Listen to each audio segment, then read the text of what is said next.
Bienvenue à toutes et à tous dans De Case en Case, le podcast manga animation japonaise, mais pas que. Aujourd'hui, épisode sur un monument du manga, un monument de la culture, un monument de la littérature. Vous l'avez vu dans le titre, on va parler de Berserk. Et pour m'accompagner sur cet épisode, je serai accompagné de deux nouvelles têtes dans les chroniqueurs de Case en Case. Le premier, vous le connaissez peut-être si vous regardez le YouTube Game manga. Il s'agit de un viewer, Alexis, de son prénom. Comment ça va? Bah ça va super, je suis trop content d'être là, on parlait de Berserk, là, j'avais trop hâte de faire ce podcast. Alors, si je dis pas de bêtises, tu fais pas que YouTube, t'es TikTok aussi, non? Ouais, c'est ça. Ouais, ouais, je fais un peu les deux, on va dire que je préfère... je me représente en tant que YouTuber, mais c'est vrai que j'ai un gros TikTok aussi où je publie quand même pas mal. Mais ouais, c'est TikTok et YouTube, on va dire, hein, contenu vidéo, principalement. Ok, bah moi je t'avais connu par YouTube de mémoire. Je sais même plus. Je crois que j'avais tombé sur ton analyse de Junji Ito, dans mes souvenirs, Ah de oui, ça Spiral, date. une des premières, ouais. Et je m'étais abonné direct. Ah ouais, Alors que ça je date. suis pas Je sais pas beaucoup de que... YouTubeurs manga, donc comme quoi, c'est qu'il y a Bah, eu je un suis pas... travail graphique qui m'a attiré, quoi. Ah, faut dire que c'est une bonne vidéo aussi, hein. Ouais, elle était pas mal. Et le deuxième invité, vous le connaissez peut-être sous son nom Twitter ou sous son blog, c'est Blabla Manga, donc Guillaume de son prénom. Comment ça va et voilà, t'es content d'être là, parler un peu de Berserk? Je suis même très très ravi. C'est vraiment un plaisir de parler de ce manga. Et surtout, on a pas mal de choses à discuter et à débattre. Et voilà, bah, moi, Blabla Manga, j'ai un blog. Mon blog, il est un peu particulier parce que c'est en lien avec une association qui s'appelle Rétro du Cœur, où moi-même je suis le président. Et en fait, le but, c'est de faire des interventions sur le jeu vidéo et le manga dans des institutions publiques. C'est de faire de la médiation sociale avec le manga. Voilà. Alors, Ah, et tu je bosses lis avec, les, tu bosses avec les mairies quand tu fais ça ou d'autres Je bosse organismes? avec les foyers d'urgence pour mineurs. En Ouais. fait, tout ce qui est foyer pour mineurs, que ce soit permanent ou d'urgence. Et en fait, on fait des interventions d'une semaine par mois là-bas, dans le 95, essentiellement. Ok. Et du coup, est-ce que t'as déjà abordé Berserk avec certains Non, de... non, non, ouais, non, C'est pas trop jeune encore, ouais, peut-être. c'est trop jeune. Bah, en fait, j'ai de 6 à 18, mais généralement, ça va jusqu'à 15, parce que 18 ans, ça devient des jeunes travailleurs. Alors, ils se détachent un peu du foyer. Mais Berserk, non, non, c'est très très compliqué d'aborder un manga comme ça. Je pense qu'il est assez unique et je pense que c'est à découvrir soi-même, et pas forcément à le faire découvrir comme ça à un grand groupe. Je trouve que c'est assez personnel à le découvrir, Berserk. C'est vrai, bah, ouais, c'est vrai que Berserk, c'est super. Chacun aura sa propre vision de l'œuvre, sa propre Mm. interprétation, et il verra un peu ce qu'il veut. Malgré tous les talents de l'auteur à dessiner un univers, une mythologie, il y a beaucoup de trucs qui transparaissent par rapport à la vie de chacun. Mais ça, on en parlera Mhm. tout à l'heure.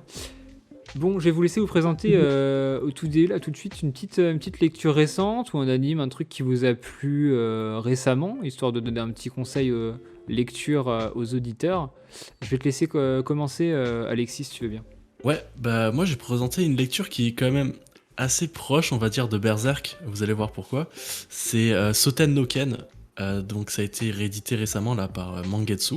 Et en fait, pour résumer très rapidement l'histoire, on va suivre l'oncle de Ken le survivant, donc du personnage principal de Hokuto no Ken, que je n'ai toujours pas lu, mais que j'ai absolument envie de commencer. Et donc Soten no Ken, ça va être basiquement une histoire de vengeance. On va suivre, comment il s'appelle encore, c'est Kasumi Kenshiro, pardon.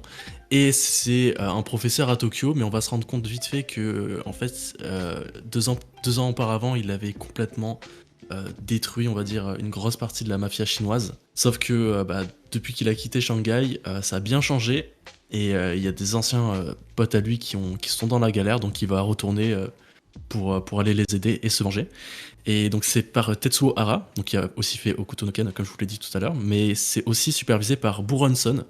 Buronson qui a également collaboré avec Kentaro Miura pour le manga Oro et Oroden.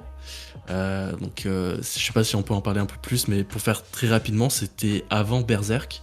Il a collaboré avec Buronson, qui lui était au scénario, et Kentaro Miura était au dessin. Et en fait, il s'est posé la question un jour dans la vie de Kentaro Miura, est-ce qu'il allait continuer Oro Oro, pardon, ou est-ce qu'il allait continuer Berserk. Donc voilà, c'est pour dire que Hokuto no Ken et Soten no Ken est en quelque sorte un petit peu lié avec Kentaro Miura et Berserk.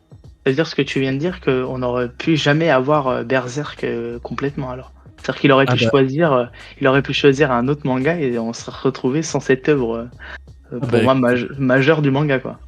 complètement, hein, c'était publié dans, je crois que c'était Animal, j'ai pas le nom du magazine, mais je crois que c'est Animal, je sais pas Ouais, quoi. c'est Young Euh, Animal de mémoire. Ouais, Ouais, c'est ça, c'est ça, ouais. Ouais. Animal, et en fait, le magazine s'était arrêté. Et donc là, il y avait deux voies, la voie de la facilité, on va dire, donc être supervisé par Buronson, qui est un géant, on va dire, des scénaristes japonais, ou alors continuer de son plein gré Berserk dans un autre magazine. Et il a choisi on va dire, la voie la plus difficile, donc c'est-à-dire commencer de tout en bas. Soten no Ken, c'est un manga qui est récent ou ça date un peu, enfin c'est dans les années 80 du coup, je suppose si c'est la même époque que Okuto. Ouais, il me semble que ça a été publié après Hokuto no Ken, donc c'est un peu plus récent. Je veux pas dire de bêtises, mais il me semble que c'est dans les 90, années. Je pense 90-95 non? non, c'est un peu plus récent, c'est Ah genre ouais? 2000. Ouais, Ah ouais, je crois OK. que c'est Ah je non, pensais que après c'était un peu. Hokuto no Ken. Ouais, mais je veux pas dire de bêtises, faudrait que je fasse check La date, Et la- qui est, mais ouais. et qui est réédité par Mangetsu, c'est ça? C'est ça, bah moi je l'ai découvert avec cette réédition qui est vraiment, Mm. enfin là, j'ai le manga devant moi, la Mm. couverture, les coloris sont magnifiques, vraiment. Et je suis vraiment tombé un peu amoureux du manga, je le trouve bou- trop bien, les dessins sont vraiment magnifiques. J'ai découvert Tetsuo. ouais, c'est ça, j'ai découvert le talent, le mangaka Tetsuo Hara avec Keiji aussi, Ah, il édité est par. génial celui-là. Et ouais, je suis tombé totalement amoureux et c'est pour ça que j'ai trop envie de suivre Hokuto no Ken là. ouais, moi j'avais lu Okuto no Ken quand j'étais plus jeune à la médiathèque. Alors j'en ai un souvenir très vague, hein, mais ça m'avait bien plu, j'avoue. Après le délire un peu Mad Max, je pense que j'étais trop jeune à l'époque pour vraiment rentrer dedans. J'avais dû Ouais. lire les 10 premiers tomes en petit format. Parce que maintenant c'est des formats doubles. Je crois que Pika, non c'est Pika ou non c'est Pika, je crois qu'il les a C'est réédités. casé. Casé en C'est grand casé, format, en format ouais, doré là. c'est ça, ils ont fait aussi dans la même lignée, ils ont fait Ikigami et Ouais. Rainbow dans la Mm. même collection, qui sont aussi incroyables. Ouais, Et j'ai Ikigami, bien c'est vrai que regardé, ouais, c'est- ça a été Soten no Ken, ça a commencé en 2001 et ça a été terminé en 2010. Donc ouais, c'est assez récent en réalité. Bah ça marche, donc lisez Soten no Ken pardon, chez Mangetsu. Moi je l'ai pas, alors personnellement je l'ai pas lu, mais je vois passer souvent les mecs sur Twitter qui mettent leurs photos, même la chaîne de Mangetsu, hein, Sullivan Ruo qui est devenu un peu une personnalité du monde du manga et du comics. Enfin, il a réussi à personnifier une marque. C'est la tête qu'on met sur pas mal de produits en France du manga, là où d'autres marques n'ont pas trop voulu le faire. Donc c'est vrai que ouais, Soten no Ken et Keiji notamment, on en a pas mal entendu parler récemment, il y a d'excellents retours. Donc Keiji a eu du mal à percer, dans les années. Il avait bien réussi dans les années 90, je crois, ou 2000, pareil, juste avant, mais ça a pas été plus marqué que ça. Et je trouve que le retour, Sullivan a bien trouvé. Je trouve qu'il a eu le nez fin Ah parce bah, même, que. même Ito, hein. Ito, Ouais, il a ouais, eu le nez fin parce que ouais. Bah, il y avait une Là, grosse attente, je pense, Junji Ito, tout le monde, enfin il y avait une grosse communauté qui attendait vraiment des rééditions, même là- les rééditions là, de. ouais, parce que l'horreur a pris une place dans la culture en général Oui, qui n'y avait pas il y a quelques années en arrière. Je pense que l'horreur maintenant a pris vraiment une place partout, que ce soit dans le cinéma, dans la lecture, dans la littérature et maintenant dans le manga qui est complètement folle et le manga japonais. Il y a tellement à découvrir, nous ici en France. Il y a tellement de choses là-bas qui est jamais sorti ici, qui mériteraient tellement qu'on s'y attarde. C'est vraiment là, il y a de quoi faire, il y a de quoi éviter, mais vraiment des choses incroyables, quoi. Passons à ta lecture, si tu veux bien, Oui, Guillaume. Alors, tu vas nous euh, parler, toi, de Kowloon ou Kowloon, générique ouais, on va romance. dire Kowloon. Voilà, c'est ça, Kowloon générique romance. Alors, une lecture. Pourquoi je vous parlais de ce manga-là? Parce que on va dire, je suis pas adepte forcément de ce type de lecture. Mais en fait, pourquoi je me suis attardé? Parce que l'histoire est intéressante par rapport surtout déjà à Kowloon, qu'est-ce que c'est? Et déjà parce que une ville dans une ville en fait en Chine. Si vous connaissez un peu l'histoire, c'était un immeuble gigantesque qui en fait qui abritait des gens à l'intérieur qui étaient eux-mêmes. En fait, c'était une ville vraiment à l'intérieur. Il y avait tout. C'était un blocus, si vous voulez, énorme et qui a existé en fait. Et en fait, c'était vraiment une ville dans une ville. Il y avait à peu près, je ne me rappelle plus vraiment des chiffres, entre 1000 et 10 000 personnes à l'intérieur de ce bâtiment, tellement il était énorme. Et en fait, bah, ils ont repris ce contexte-là avec une romance entre deux personnes, ces deux agents immobiliers qui, euh, qui, euh, qui vont faire des visites d'appartements, bah voilà, dans cette ambiance très particulière. Et en fait, on le ressent bien, cette ambiance ça fait un peu une ambiance un peu cyberpunk, il y a des néons un peu partout, on ressent un peu ce truc un peu crade, mais en même temps féerique, c'est un peu bizarre. Et je trouve la patte de la mangaka qui est géniale. Alors, je me rappelle plus du nom, hein, je suis désolé, je l'ai pas retenu. Mais voilà, il y a une romance. D'un côté, il y a un peu de mystère parce que ils ont mis un peu de science-fiction, si je peux dire, de technologie derrière, avec deux personnages qui arrivent. Il y a pour l'instant 3 tomes et c'est vraiment très intéressant. Je trouve le mélange bien fait. C'est en même temps doux, en même temps drôle. On s'attache très rapidement aux deux personnages et moi qui n'ai pas forcément l'habitude à ce type de lecture-là, bah c'est un moment de douceur pour moi. Alors en tout cas, je voulais le partager avec tout le monde. Tu l'as lu, Alexis, ou pas, toi, Kowloon? Je l'ai vu passer très rapidement dans une vidéo dernièrement, une vidéo qui parlait à peu près de la place de la femme dans les œuvres et tout ça, et qui vantait justement les mérites du fait que il y avait des super bonnes valeurs à travers ce manga, et bah, le fait aussi que ça soit fait, ça soit dessiné et écrit par une mangaka, j'imagine, Oui, ça tout à doit fait. rajouter quelque chose Et d'intéressant. en plus, elle est mise en avant par le festival d'Angoulême aussi. Oui, Elle a Yes. fait des affiches, etc. Elle est mise en avant. Non, mais bon, il y a vraiment une ambiance, quelque chose qui est vraiment unique, je trouve, qui est trouvé dedans. Voilà, quand on plonge dedans, on est vraiment accaparé par ça. Et je trouve ça à souligner, en tout cas, pour un manga qui va pas forcément plaire à tout le monde. Mais en fin de compte, si. Parce qu'en fait, elle arrive à capter son lecteur. ça a l'air intéressant, et le fait que ça soit en peu de volume pour l'instant, ça Bah rend... là, il y a 3 tomes. On suit, ça va tout doucement, mais chaque tome, il y a quelque chose de particulier qui va faire sortir l'histoire différemment, en tout cas, qui va ramener une histoire différente, mais tout en gardant une trame. Ma Eh petite bah, recommandation. moi, tu m'as convaincu de le lire. Il était dans ma wishlist et je repoussais le moment de l'acheter. Et au moment où tu as dit science-fiction, c'est bon, ça m'a convaincu. Alors, Il y en a. je Alors, sais pas si c'est il- beaucoup, ne me dis pas au non, il cas n'y en a où, pas mais beaucoup. Non, mais je te le dis, en fait, non, je préfère le dire parce qu'il y a pas vraiment de science-fiction. Quand je dis de la science-fiction, il y a beaucoup de technologie. À un moment donné, il va y avoir des moments, des passages où tu vas voir que le monde a évolué, entre parenthèses, c'est pas le nôtre. Il est beaucoup plus évolué et en fait, il sera lié avec une entreprise médicale, etc., on va avoir un peu de technologie, etc. Mais en fait, c'est ça qui est marrant, c'est qu'il y a un contraste entre ça et le côté très, bah, comme je t'ai dit, sale des appartements délabrés, ouais. parce que bah, en fait, dans cette ville immense, mais en fait, c'est un bâtiment immense, bah, c'était pas très très propre, c'était un peu lugubre, etc., quoi. Mais ils arrivent à le rendre limite féerique, quoi, limite envie de vivre, quoi. Mais en fait, non. Il fait humide, il fait chaud, c'est pas agréable, quoi.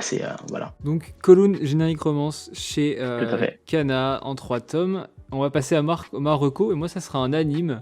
Alors, je suis pas trop creusé la tête parce que je veux en parler. Je pense que je ferai un épisode dédié. C'est Ranking of King. Je crois qu'un viewer tu On le voit regardes. partout. Oui, Ranking of Kings, c'est trop C'est bien. Vraiment. trop bien, il faut le dire, c'est incroyable. C'est Ouais. l'histoire de Boji, qui est un prince euh, sourd et muet. Oui, c'est ça. Oui.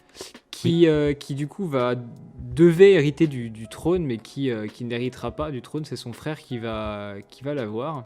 Et il va devenir ami avec une ombre, enfin une espèce de petit personnage en forme d'ombre, et devoir essayer de déjouer les coups montés qui se trament derrière la gouvernance du pays, tout ce délire un peu royal, un peu à la Game of Thrones. Et j'ai pas précisé, mais le titre du manga vient du fait que les rois font une espèce de tournoi, de concours, pour avoir un classement. Et en fait, le but, ça va être de terminer premier. Et je crois que le roi boss, donc le père de Boji, il est 7ème au classement au début. J'ai plus le chiffre, mais je crois qu'il est quand même pas mal haut en vrai. Ouais. C'est un des meilleurs.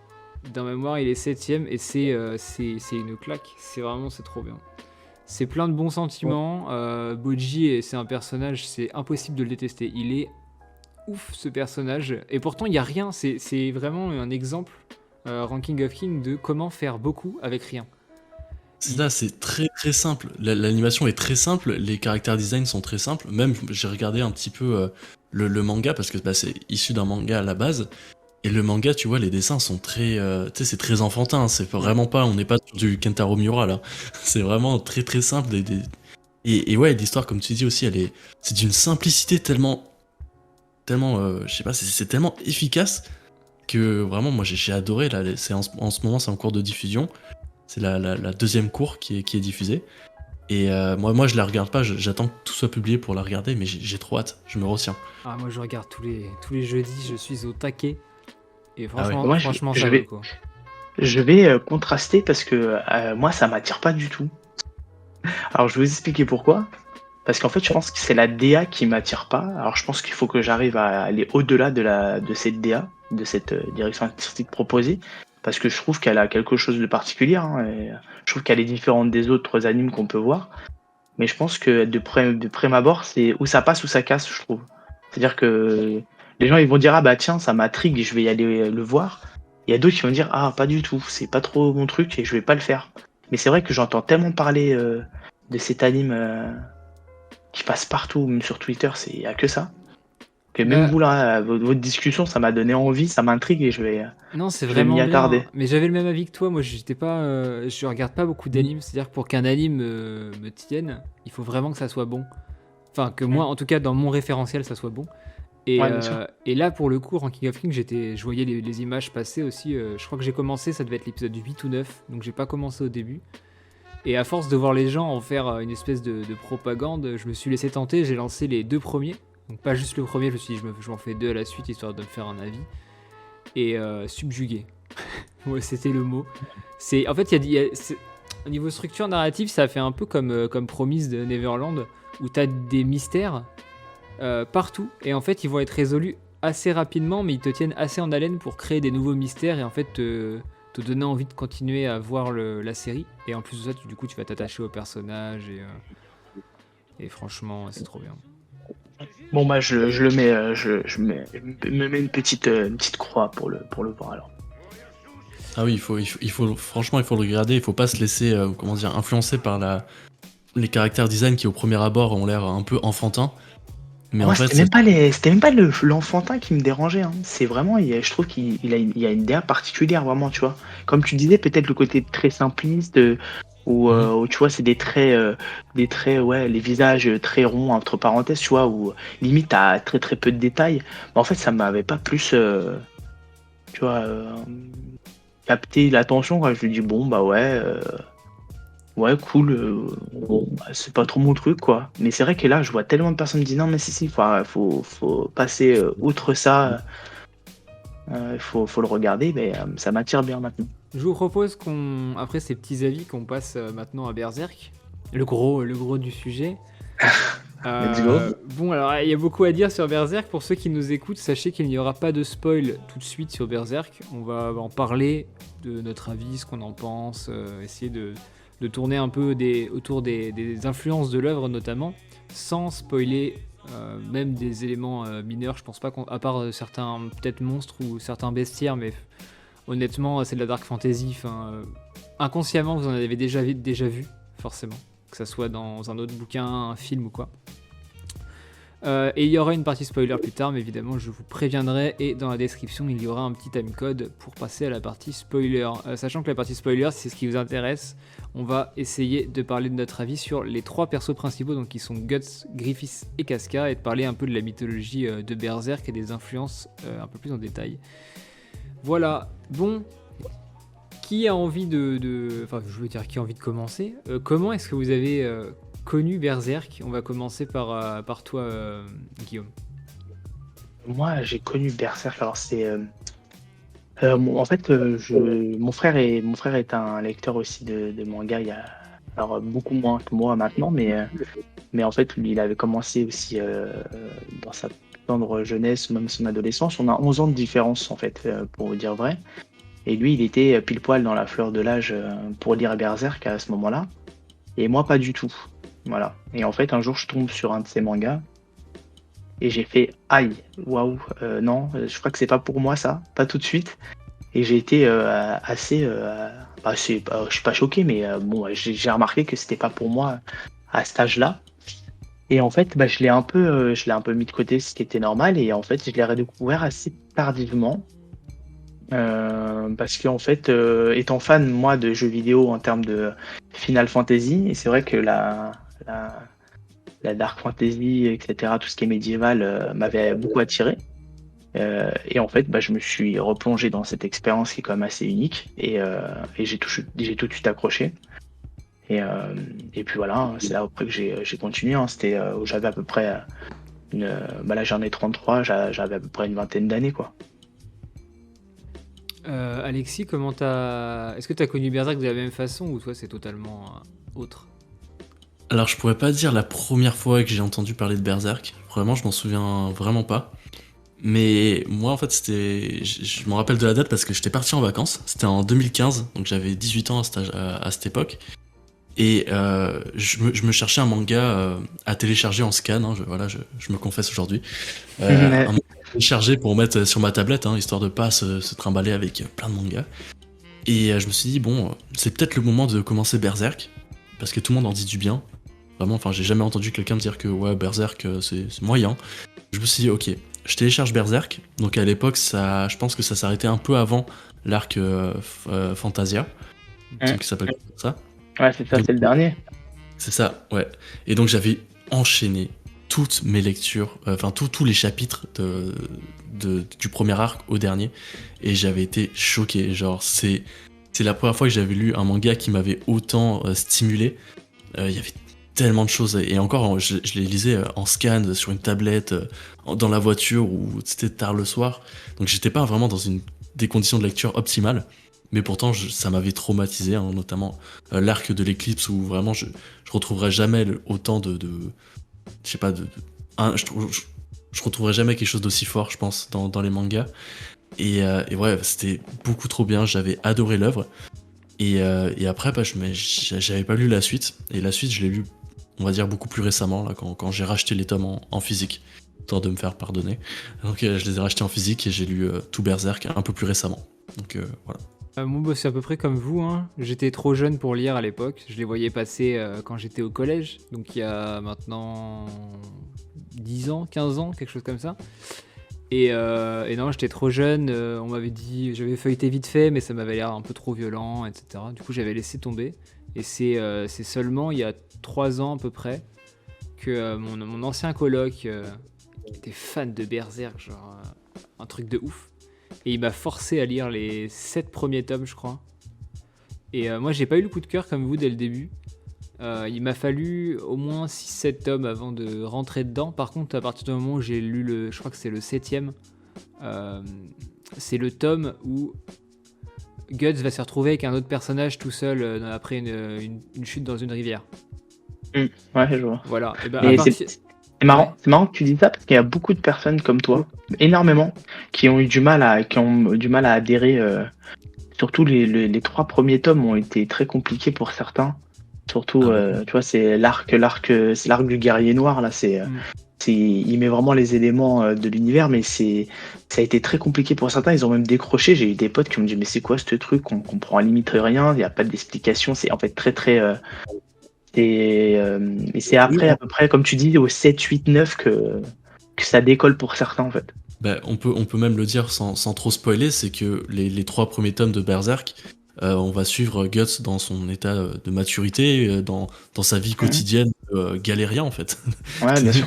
On sait juste qu'il a une quête, c'est se venger. On sait pas pourquoi, on sait pas vraiment de qui.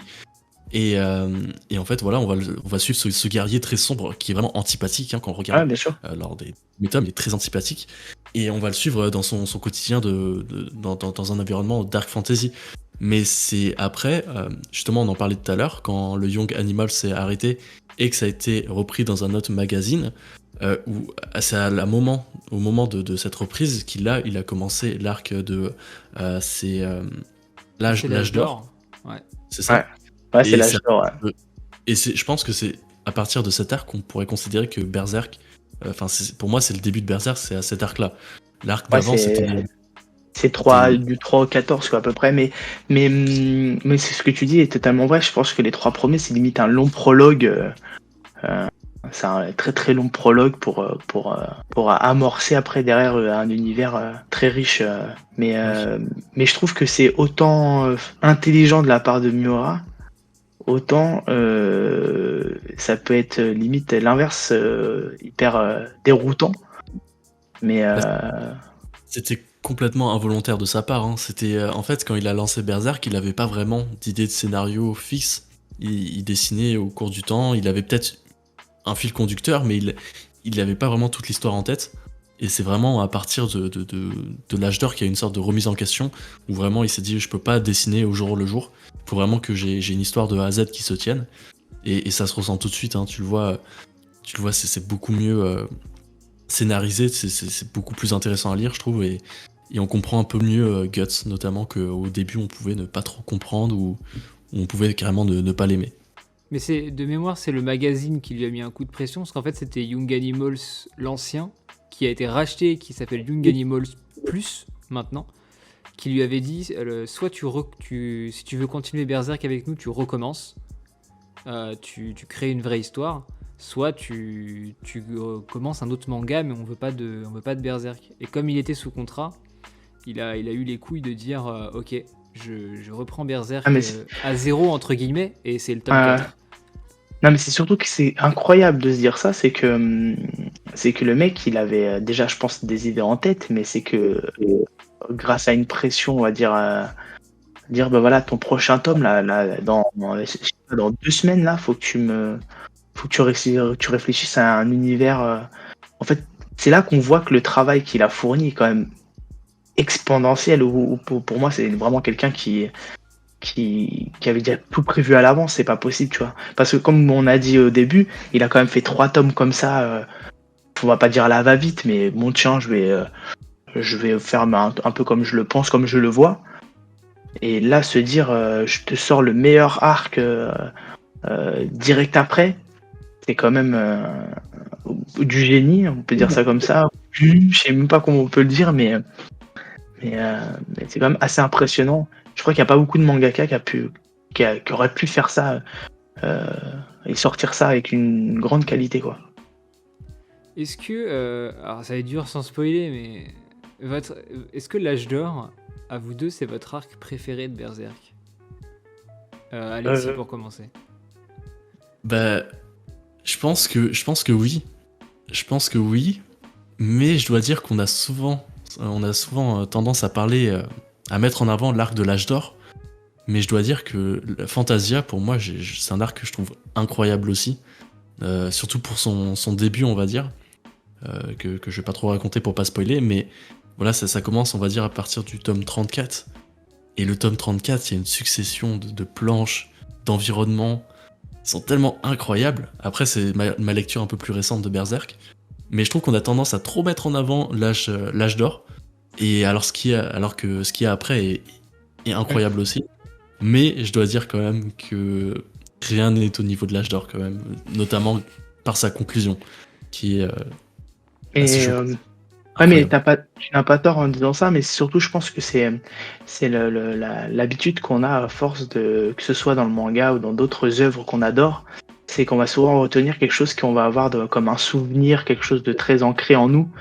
Et même si la suite, on sait qu'elle est super bien, ben on va toujours revenir en un, dire mais non, non, non, en fin de compte, non, c'est ce moment-là, ces moments-là où je l'ai découvert à tel moment, quand je l'ai lu. Je pense que c'est le sentiment qu'on a pu avoir à ce moment-là qui va ressortir et, euh, et qui nous a procuré, je pense qu'à tous, cet arc, il a été incroyable. Mais en tout cas, pour moi, ouais, c'est un des meilleurs. Mais c'est vrai que ce que dit Alexis, il a pas tort, hein. Je pense que aussi l'arc Fantasia est pas mal du tout. Et je pense qu'il se bonifie même en termes de dessin, etc. Et des planches qui sont sublimes. Bah, Oui. on reparlera de nos arcs un peu préférés dans la partie spoil. Comme ça, on pourra dire ce qui se passe dedans et on revient dessus. Moi, j'ai une dernière question pour la partie intro. Est-ce que. Alors, vous avez découvert Berserk récemment, donc je pense que la question elle est un peu caduque, mais est-ce que Berserk a quelque part influencé vos lectures ou la perception que vous avez de certaines œuvres? Par exemple, dans mon cas, Kingdom. Si j'avais pas lu Berserk, tout le découpage et les combats de Kingdom, je les verrais pas comme je les vois maintenant en fait. Guillaume, si tu veux commencer. Ah, je vois. Bah, en fait, alors moi, est-ce que ça m'a influencé dans ma lecture? Je ne sais pas parce que moi, c'est surtout que ça m'a influencé sur d'autres jeux, surtout sur aussi un peu le jeu vidéo, pas mal. Parce qu'en fait, je suis un fan de Yoko Taro et il a fait Drakengard, je sais pas si vous connaissez. Ah ouais, je suis fan de Yoko Taro aussi. Voilà, alors Drakengard, que je trouve qu'il y a pour moi, hein, il y a beaucoup de similitudes avec Berserk sur son héros qui est complètement fou, allié pareil, hein, il veut complètement se venger, soif de sang, etc. Et je pense que ça a dû jouer aussi, mais ces similitudes d'univers. Et automatiquement, quand tu en aimes un qui ressemble un peu à l'autre, bah ça joue énormément. Mais ouais, ça influence automatiquement. Mais c'est vrai que la Dark Fantasy, c'est déjà assez particulier. Je pense qu'il faut aussi aimer un peu la BD, un peu, tu sais, plutôt occidentale Ouais. pour aussi apprécier ce que Berserk peut offrir. Mais ouais, ça a un peu influencé, pas totalement, mais il y a des œuvres qui m'ont marqué Grâce à grâce à Berserk, Berserk. quoi. Et Ouais. toi, Alexis? Bah, je dirais que ça m'a influencé dans le sens où, après Berserk, j'ai voulu découvrir des mangas qui allaient vraiment me faire vivre des émotions. Parce que trop souvent, et encore maintenant, des fois je lis des mangas, honnêtement j'enchaîne les tomes et voilà, c'est sans plus, je trouve l'histoire intéressante, mais voilà, j'enchaîne les tomes et on va dire, ça va pas trop me marquer ou ça va pas trop me faire vivre des émotions. Et en fait, après Berserk, voilà, je voulais avoir cette œuvre aussi, qui me fasse vraiment, pas qui me traumatise, mais on va dire, qui me fasse réfléchir à quelque chose, Ah, qui te bouscule un peu, quoi. ouais, c'est ça, quelque chose qui soit pas platonique, et vraiment, je dirais que c'est en ça que ça a influencé mes lectures, c'est que j'ai voulu ensuite découvrir d'autres monuments du manga, et notamment Kingdom, hein, que tout le monde en parlait en positif, et une fois que c'est sorti en manga en France, édité par Meian, je me suis jeté dessus et j'ai adoré, hein. Maintenant, je pense que je place Kingdom peut-être légèrement dessus de Berserk, mais j'hésite encore. Mais ouais, moi voilà, je voulais trouver des mangas qui me fassent vivre des émotions. Mais pour moi, Kingdom, ça approche beaucoup de Berserk pour beaucoup de points. Alors, pas l'univers forcément, mais pour les émotions, le côté épique et surtout la viscéralité pardon, des combats dans Kingdom et la puissance des coups aussi. Et je pense que beaucoup des influences de Yasuhisa Hara viennent de Miura en fait. Et ça m'étonnerait même pas qu'il se soit connu ou fréquenté à un moment donné, que ça soit à la fac ou quelque chose comme ça. Parce qu'on ressent vraiment une espèce de petite patte qui, bon, maintenant, il a sa propre patte, où on en est dans Kingdom, mais même dès le début, au niveau de l'ancrage, le côté très étiré des coups d'épée, où en fait, t'as tous les traits qui passent, qui font pas du tout ligne de fuite qu'il y a d'habitude, qui viennent de Berserk, Oui. en fait. Il y a vraiment ce côté-là en plus. Après, c'est qu'un des nombreux mangas qui a influencé Berserk. Puis tu parlais du jeu vidéo avant, Guillaume. Oui. Est-ce qu'il faut parler de From Software? Est-ce qu'on a envie de rentrer là-dedans? Alors, oui, mais totalement. En fait, c'est, mais oui, Bon. mais si on sait pas que c'est inspiré, c'est que les gens ils ont pas compris. Si c'est étrangement lié, c'est complètement lié, c'est complètement dedans. Ils auraient dû même limite l'appeler Berserk, quoi. J'ai envie de te dire. Ça, pour moi, c'est incroyable. C'est l'univers. En fait, je sais pas comment t'expliquer ça, mais c'est quand même assez troublant comment je trouve qu'il y a des similitudes sur beaucoup de points, surtout sur l'univers. Euh, et, euh, et c'est dommage qu'on n'ait pas eu un vrai jeu vidéo Berserk qui méritait digne de ce nom comme comme un Dark Souls ou quoi que ce soit. Ah, je disais, on en rêve tous d'un jeu Ah Berserk ouais, qui soit mais d'un niveau de qualité d'un Dark Souls, mais en quelque sorte, on peut se faire notre propre build Berserk dans Dark Souls, donc oui, ouais, C'est vrai. mais bon, ce sera jamais pareil. Mais pour moi, Dark Souls, c'est Berserk, mais 500 ans avant Guts. Soit, Ouais. soit le passé très lointain, soit le futur très lointain de Berserk, mais Ouais, un préquel quoi, un préquel. ah ouais, totalement, totalement. Tout le délire du feu sacré et tout. Enfin, on le Mm. retrouve dans la religion de Farnèse notamment, qui est un personnage qui Ouais. arrive à peu près au milieu, je pense, de Berserk. Oui. Toute cette église qui a pour dieu le feu sacré, je crois, de mémoire. Enfin, je sais plus c'est quoi le nom, mais c'est un peu. Me semble. Dans ce délire-là, c'est la même chose que Dark Souls avec les croyances des prêtres. Enfin, tout est lié. Et je sais pas si vous avez vu, mais Elden Ring qui sort là dans Oui. 2 semaines au moment où on enregistre Vivement. le. J'ai trop hâte. Ça va être trop bien. Et vous avez vu les influences ou pas de chaque mob d'Elden Ring par rapport à Dark Souls? Il y a un mec qui a fait un thread sur Twitter. Totalement, J'ai- mais totalement. Déjà, j'ai est-ce pas qu'on vu. est dans la partie spoil ou pas là? Parce que Non, on se fait encore 5 minutes de non-spoil et après on peut y aller là. bah, après ça spoil pas beaucoup, mais dans Elden Ring, on peut voir un certain arbre. Oui, ouais, ouais. Ah, ouais. Pour moi, c'est bon, après dans Elden Ring, il y a l'air d'en avoir plusieurs, mais pour moi, c'est totalement du Berserk. Il y a aussi au niveau de l'armure du personnage qu'on a vu. Mm. Je pense que ça a l'air d'être un personnage assez principal. Enfin, on le voit dans le premier trailer, qui a un casque en forme d'aile. Enfin, c'est assez particulier. C'est totalement tiré de Berserk. Le bestiaire aussi, ça a l'air. Mm. Enfin, ça respire du Berserk à fond, quoi. Je crois même qu'il y a une scène dans un des trailers où on voit un personnage avec une armure un peu en forme de loup noir, avec une grosse épée en haut d'une petite colline. Et franchement, quand j'ai vu ça, j'ai crié. Hein. Oui. C'était trop bien. C'est. Je me demande même si c'est même pas un hommage quoi, limite. C'est Mais pas un hommage déguisé, tu vois, pour cette œuvre. Pour moi, c'est totalement un hommage. De toute façon, Miyazaki, là, qui est derrière les Dark Souls et tout ça, il s'en est jamais caché. Il est un très très grand fan de Berserk.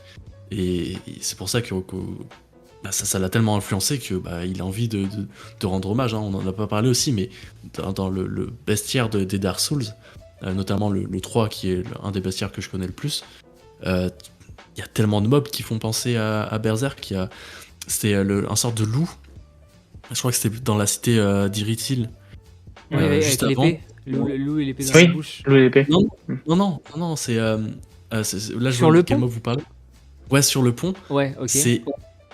On le voit avec une gueule très allongée, comme dans Berserk, pour pas trop spoiler, mais Guts, il va avoir une certaine armure qui a un peu un rapport avec un loup. Et c'est exactement la même bouche, exactement le même aspect que le mob là, de Dark Souls. Moi, j'en reparle parce que là, je l'ai fait hier, ce mob d'ailleurs. Et c'est quasiment copié-collé au niveau de la gueule. C'est assez impressionnant. Et ouais, tout le bestiaire de Dark Souls, enfin pas tous, mais une grosse partie du bestiaire de Dark Souls est inspiré plastiquement de Berserk. Et ce qui est marrant avec ça, c'est que Berserk est tellement vu comme un monument, une inspiration et ancré dans l'imaginaire collectif pour le côté Dark Fantasy que d'ailleurs je me demande si... Parce que la Medieval Fantasy existait, mais je crois que la Dark Fantasy n'existait pas, ou au moins le terme n'existait pas avant Berserk. C'est un terme qui est né en fait avec l'œuvre de Miura. Et en fait, Dark Souls, on n'a jamais dit, moi j'ai jamais entendu personne dire que c'était du plagiat de Berserk. À chaque fois, c'est hommage ou inspiration. Et c'est vraiment pour montrer à quel point Berserk, c'est ancré dans la culture. Et jamais on va remettre en cause le fait que c'était lui l'an zéro de la Dark Fantasy, en fait.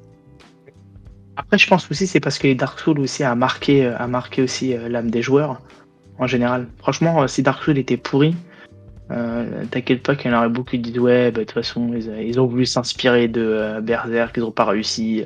Tu vois, généralement quand une œuvre arrive à transcender, de toute façon Dark Souls a quand même une place dans le jeu vidéo qui est assez importante maintenant. Mais je pense que ils ont bien vu que l'hommage était réel et bien fait et en tout cas comment dire Oui, que Je c'était sais pas comment dire. qualitatif, quoi. Ouais, voilà. Et en gros, tu t'as rien à dire quand c'est comme ça. Voilà, t'as juste à dire bon, c'est cool. Et en plus, on n'avait pas de jeu vidéo qui transpirait cet univers, quoi. Et là, c'est clairement ça. Hmm. J'aurais une dernière question avant de passer à la partie spoil. Parce qu'on n'a pas Mhm. encore abordé la suite de Berserk, vu qu'on est tous au courant que Kentaro Miura est décédé il y a presque, non, 8 mois, en juin dernier, si je dis pas de bêtises, Je crois que ouais, ça avant va. l'été.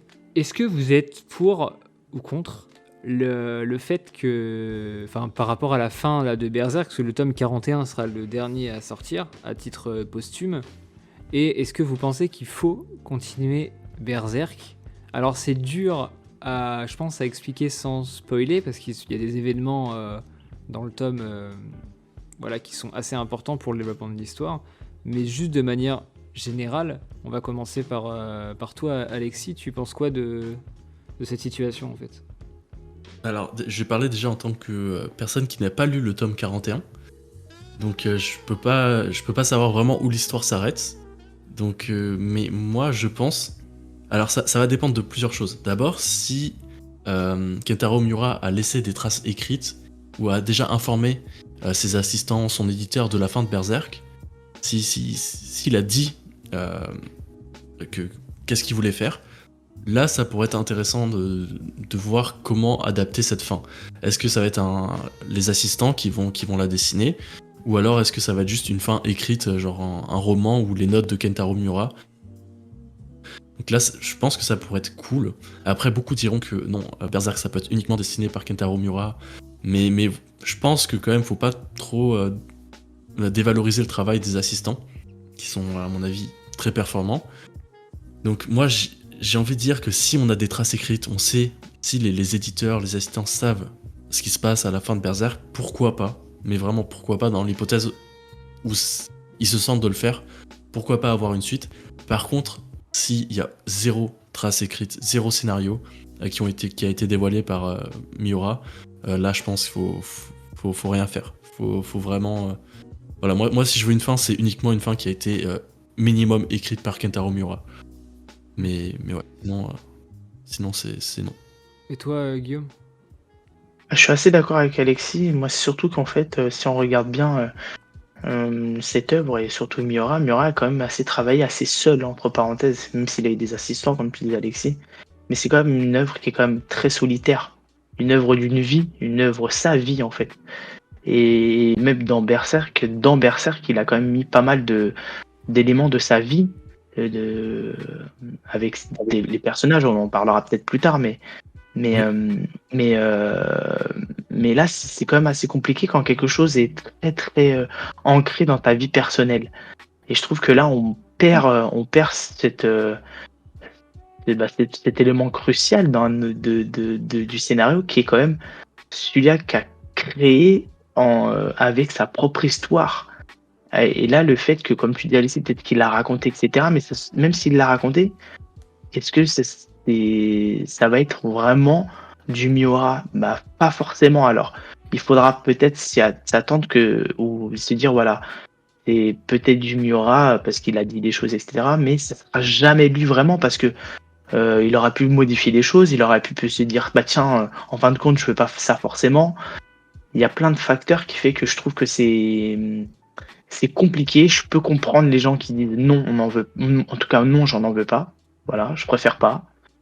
Et je peux comprendre les autres qui veulent parce que c'est aussi leur manga préféré qui surkiffe et qui voudrait avoir plus de contenu parce que s'arrêter là comme ça, bah ça fait mal au cœur quand on adore quelque chose. Mais je trouve que là, la question est quand même assez dure et je pense qu'elle est, on va dire, différente de chacun et de son ressenti. Non, mais là, là, moi, actuellement, je sais pas je sais pas si je prendrais une suite. Voilà. Mhm. Je resterai avec un très bon souvenir qui m'a donné de beaucoup de sentiments, etc. Mais je préfère rester sur ça. Puis après, tu sais, on le sait, je pense qu'on le sait tous, hein, généralement, quand on arrive dans des arcs, comme c'est pas des arcs, mais dans un changement comme ça aussi important, il y aura beaucoup euh, de blabla entre parenthèses de oui, mais s'il aurait fait comme ci, s'il aurait fait comme ça dans la communauté manga, ça va beaucoup parler. Et en fin de compte, ça va pas être intéressant. Il y aura beaucoup d'opinions contraires, etc. Ça va rentrer dans des détails. Je vois, ça m'intéresse pas trop, malheureusement. Et Ouais. je préfère que, voilà, il a arrêté, bah, il a arrêté. Et on est content. Et voilà, ça restera une œuvre majeure dans la légende. Et puis voilà. Ça c'est clair, hein, la légende. Bah, je pense que je rejoins votre avis. Euh, Peut-être même, moi j'aurais, si les assistants, ils ont des pistes, des traces, même plus que ça se trouve, de ce qu'ils disent, ils ont quand même beaucoup d'éléments. Moi j'aurais quand même une très grosse pause au manga de plusieurs années pour bien qu'ils puissent bosser le sujet. Et en fait, j'aurais fait une suite à Berserk, mais qui s'appelle pas Berserk. En fait, j'aurais clôturé Berserk comme étant l'œuvre de Miura. Berserk, c'est Miura. Et une suite avec un autre nom, Berserk 2, ou le cheveu, ou enfin, trouver ouais, Berserker, ou quelque chose comme ça, qui là sera la suite de Berserk, fait par d'autres personnes. Mais il y aura plus, ce sera plus l'œuvre de Comme un Miura. spin-off un peu. Voilà, c'est ça, mais qui serait une suite avec un. Alors moi, je sais pas ce qui se passe dans le tome 41 non plus, mais des retours que j'ai eu des fans, le tome s'auto-conclut plus ou moins et enfin, conclurait l'arc en cours et le lancerait pas l'arc d'après. Donc tu peux très bien imaginer une ellipse derrière et revenir d'ici 5 ans avec une suite à Berserk qui partirait plus loin derrière l'ellipse. Et voilà, en fait, tu peux faire un truc propre tout en gardant l'esprit de Miura par ses assistants sans être en mode faut continuer Berserk. Non, je pense qu'il faut garder le nom de Miura comme étant l'unique auteur de Berserk, vu que c'est la seule œuvre qu'il a fait, entre guillemets, parce que les autres œuvres c'était avec Buronson ou en partenariat avec d'autres mangaka. Donc, non. Après, c'est vrai que ses autres œuvres n'ont pas forcément fonctionné, entre parenthèses. C'était très. Il a C'était fait les quand débuts. même. Ouais, après, il a fait quand même un manga, je crois. Si je me trompe pas, il y avait à peu près 40 volumes avant. Je sais plus comment il Ah s'appelait. non.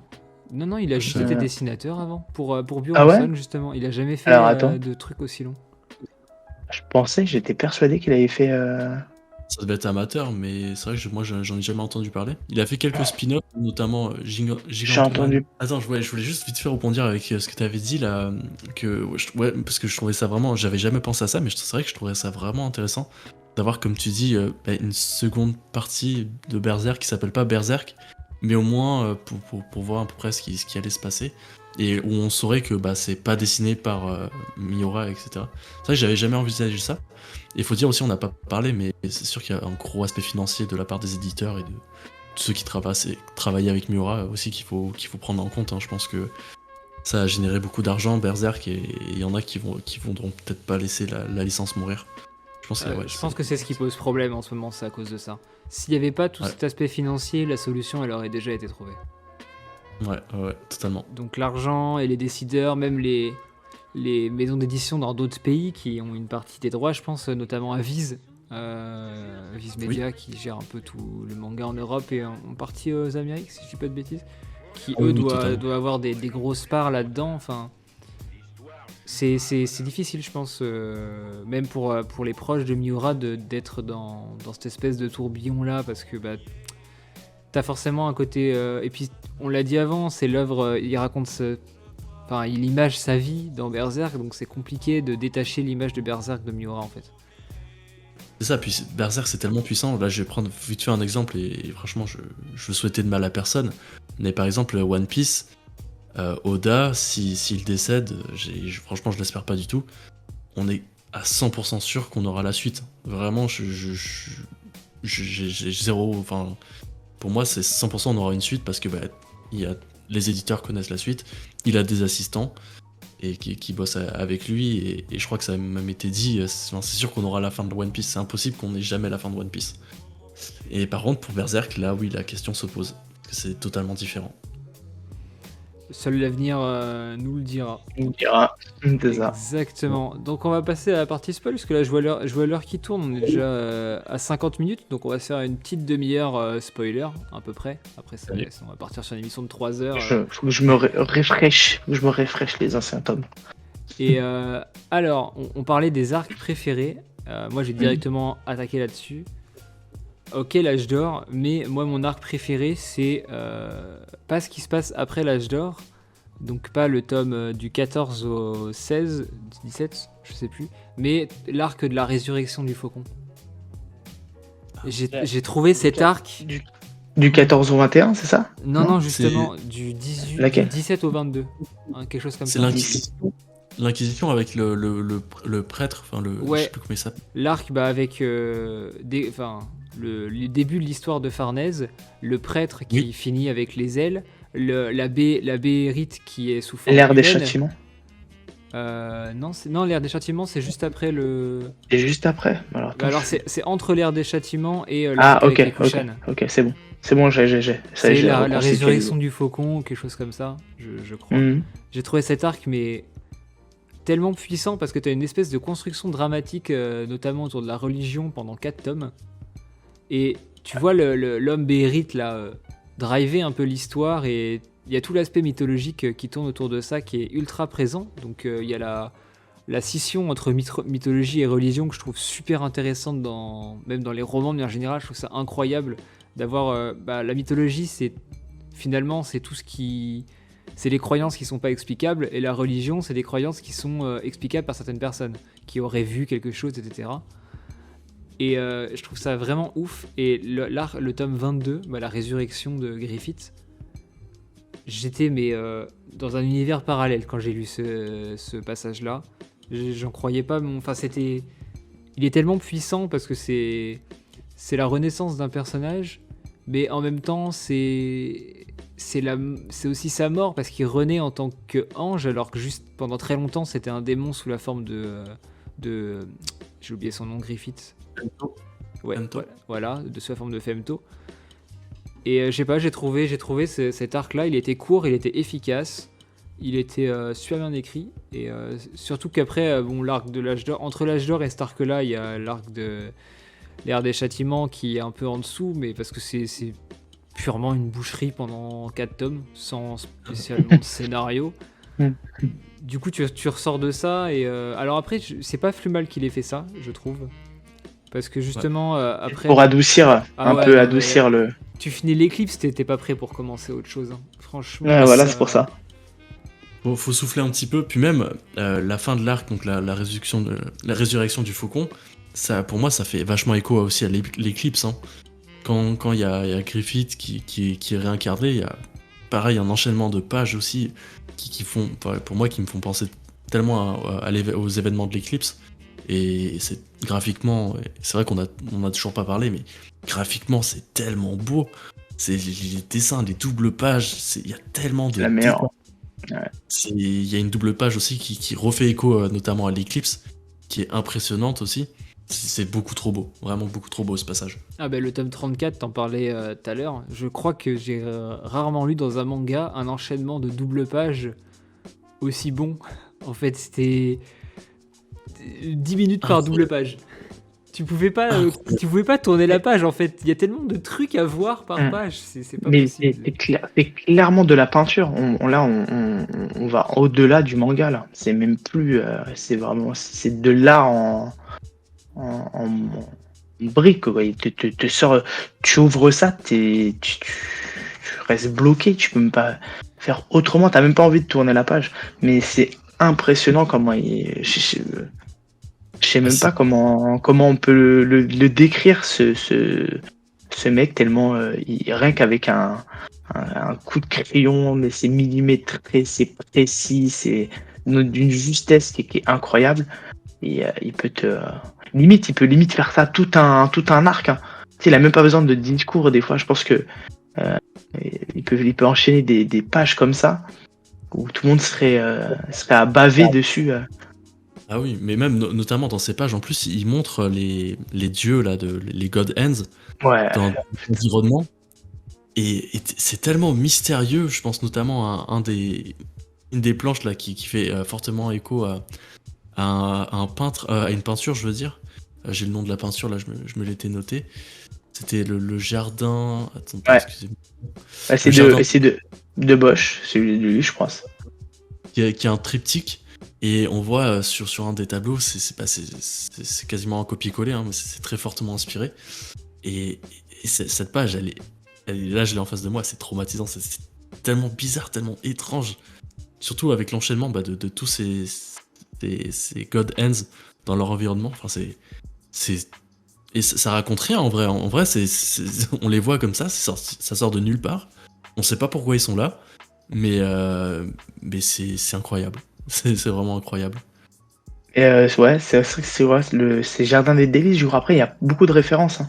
T'as aussi Ah oui. il y a beaucoup de Goya aussi. J'avais vu pas mal de choses. Moi j'avais Après, noté du Escher qui fait tous aussi, les ouais. trucs un peu distordus dans tous les sens. C'est vrai, du Escher.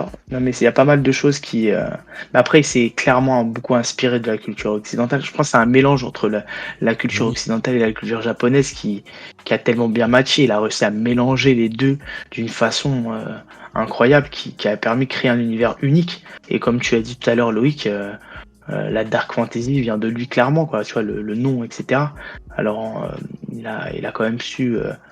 Mélanger deux univers qui, je pense, qui ne devraient pas se rencontrer forcément. Et, euh, et le matcher aussi bien et à le mélanger brillamment, quoi. Je voulais. En fait, ce qui est hallucinant aussi dans Berserk, c'est de voir toutes les influences de notre monde, que ce soit au niveau des mythologies, mais aussi des films, de l'art. C'est impressionnant de voir toutes ces influences corrélées dans un manga et que ça soit cohérent. C'est-à-dire que le mec s'est tellement approprié certaines cultures que t'as du mal maintenant à les détacher de la réalité. Pour nous, c'est du Berserk et c'est comme ça.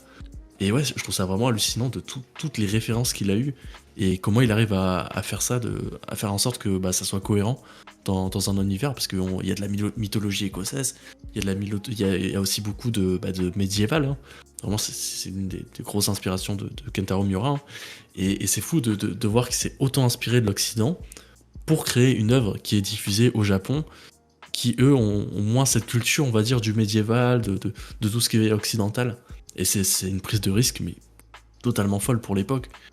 Et c'est quand même important de le noter, je pense, de voir qu'il a eu l'audace de faire ça, quoi. Ah, mais totalement. Et je me demande si ça n'a pas permis à l'Occident, enfin du moins à certains pans de la culture occidentale, de trouver un public au Japon en fait, au travers de Berserk. Moi, l'exemple qui me vient directement en tête, c'est Hellraiser de Clive Barker, que vous connaissez peut-être, si vous avez vu Oui, le film, du moins le premier film. Bon, concrètement, c'est une boîte, la boîte de Pandore qui est sur Terre, qui choisit un humain. Et l'humain, si jamais il arrive à l'ouvrir, il va invoquer un Cénobite. C'est littéralement un God End qui va emmener l'humain dans les ténèbres. Qui ressemble d'ailleurs, c'est l'enfer de Hellraiser ressemble un petit peu dans sa construction au Midland, enfin au monde de Berserk, pas visuellement, mais dans les thématiques abordées et la construction même au niveau des influences. En fait, ça ressemble beaucoup au Midland. Et ensuite, l'humain va subir ce qu'il doit subir, la souffrance éternelle, etc. À cause des Cénobites. Et de toute façon, ça a été une inspiration. Et je crois que le film au Japon a eu un engouement, en fait, notamment lié à Berserk.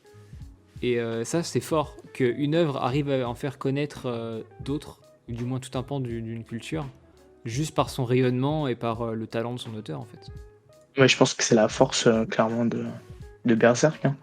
Et en plus, en plus, ce qui est impressionnant, c'est que je pense qu'il n'y a pas beaucoup d'œuvres qui peuvent se permettre de dire, voilà, dans cette œuvre-là, il y a ça, ça, ça comme référence, entre parenthèses.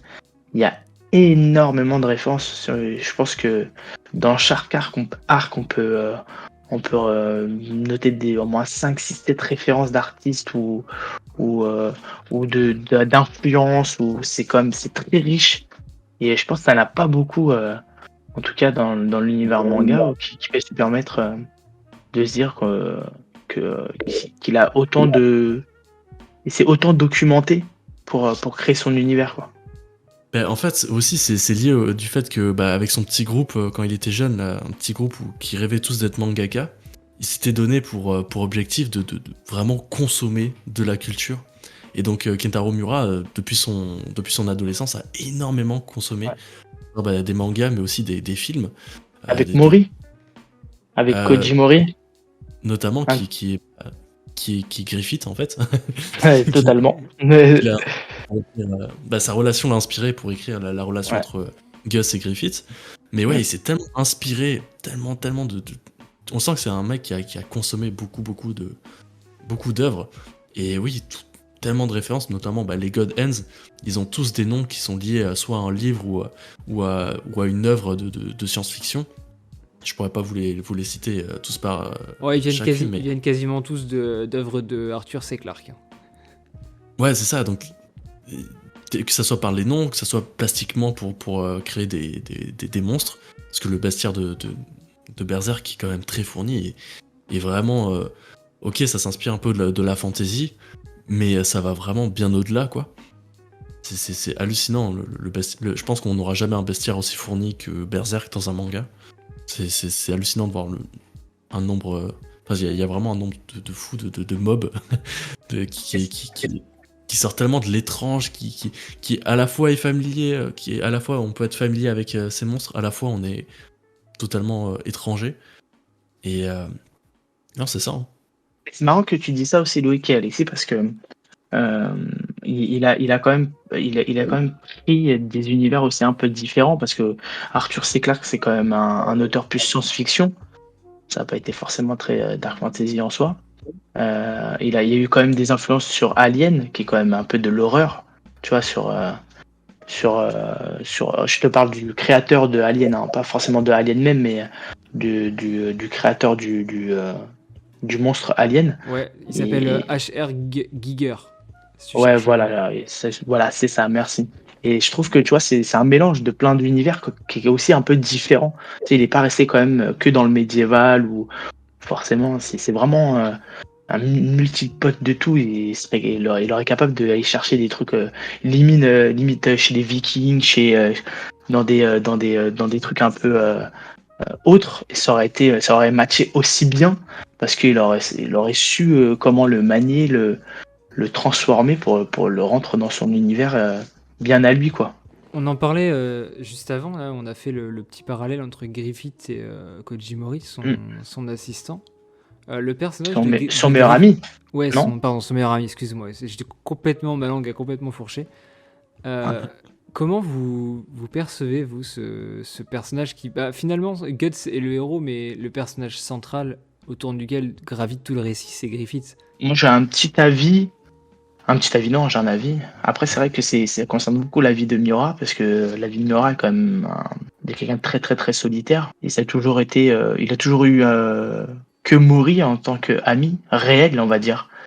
Les autres, c'était pour Miura des connaissances, des gens du travail. C'était pas vraiment. Et tout au long de leur vie, de leur ascension, Miura a eu un succès, Mori pas forcément. Il y a aussi de la rivalité qu'il y a eu entre eux, et ça se ressent aussi après dans le manga aussi. Mais en fait, je trouve que c'est autant déroutant et c'est autant joli, c'est beau aussi à la fois, parce que je trouve qu'il le retranscrit bien. Et en tout cas, moi, je l'ai ressenti comme ça. Moi, je trouve que Mais c'est très humain comme c'est relation. ça, tout à fait. Voilà, c'est ça. Ouais, je suis tout à fait d'accord avec toi. Et ça, c'est autant perturbant dans un univers comme ça. Tu vois ce que je veux dire? Les C'est relations dans Berserk, elles sont tellement réelles, tellement. Enfin, pour moi, tu t'identifies à tellement de situations. Je pense notamment, par exemple, avec les scènes Griffith, Guts et Casca. Il y a des scènes, ça transpire la réalité que tu sens que Miura a mis du sien à l'intérieur de ces scènes parce que c'est tellement vivant et tellement crédible.